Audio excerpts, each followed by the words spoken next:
Trabalhista gerou uma série de mudanças. O ponto que foi alterado e que desperta muito interesse dos empregados e também empregadores e ainda gera dúvidas é quanto às férias. Sobre esse tema, nós recebemos aqui em nossos estúdios a advogada do direito trabalhista, Renata de Souza. Boa tarde, Renata, tudo bem? Boa tarde, Gustavo. Boa tarde, telespectadores do Meio Dia. Catarina, agradeço o convite, agradeço a oportunidade de comentar um pouco sobre um dos temas da reforma trabalhista, as férias. Nós que agradecemos por você ter vindo aqui a esclarecer para a gente. Qual é a principal mudança relacionada às férias na reforma trabalhista? O que entende assim como foi o mais radical, que talvez as pessoas possam fazer confusão, porque estão há tanto tempo habituadas de uma forma e agora é de outra? Sim. O trabalhador ele pode ficar tranquilo que ele permanece com direito às tão esperadas férias de 30 dias após 12 meses de contrato de trabalho. Isso não mudou. O que mudou é a possibilidade do fracionamento dessas férias, ou seja, dividir essas férias. Porque antes, as férias, em regra, não podiam ser parceladas, somente em casos excepcionais, no máximo em 2 períodos, um de pelo menos 10 dias corridos. Agora, o empregado pode parcelar em até 3 períodos, sendo um de pelo menos 14 dias corridos e os demais de no mínimo 5 dias cada. Essa foi a principal mudança, que o pessoal ficou com medo, não vou ter mais direito às férias. Não, permanece com direito às férias. Essa questão do parcelamento delas, né? E como é que a pessoa deve se comportar quando vai solicitar o parcelamento? É um direito dela, mas como é que ela deve pedir? Os RHs das empresas já devem estar orientados? Como é que funciona? Então, Gustavo, a divisão ou não das férias será negociada.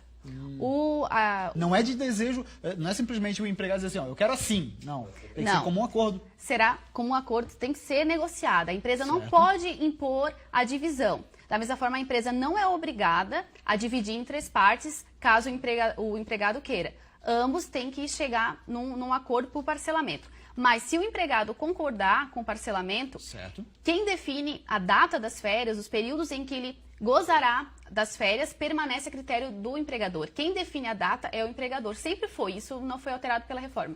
Certo. E diz uma coisa, qualquer tipo de empregado pode pedir parcelamento de férias ou tem algum tipo de trabalho que não dá essa possibilidade? Sim, agora todos podem dividir as férias.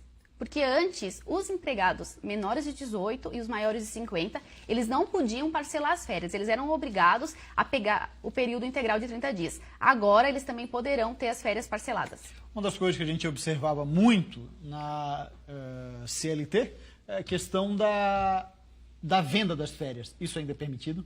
Ainda é permitido o empregado, se ele desejar, ele pode vender até 1/3 das férias, ou seja, aqueles 10 dias. O chamado abono pecuniário, isso não mudou. Ele não pode vender os outros 20, só 1/3. O único detalhe que mudou quanto a isso é que agora os empregados que trabalham no regime parcial, eles também poderão converter 1/3 das férias no abono pecuniário. Antes eles não podiam. Doutora Renata, no seu entendimento, essa mudança foi boa ou foi ruim? A reforma como um todo?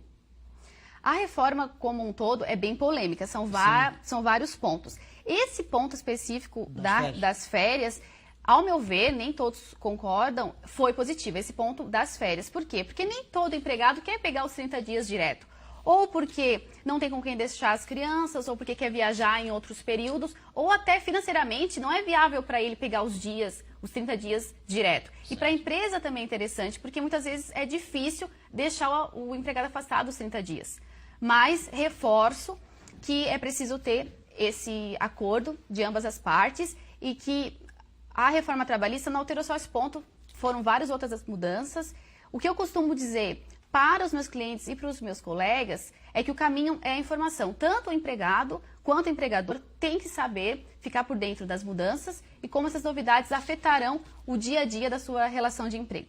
Em caso de dúvida, tanto de empregador como de empregado, qual é a maneira mais fácil de tirar essas dúvidas hoje? Porque hoje, com a possibilidade da internet, as pessoas buscam muito esse recurso. Mas aí a lei é complicada, tanto que existem os advogados para isso.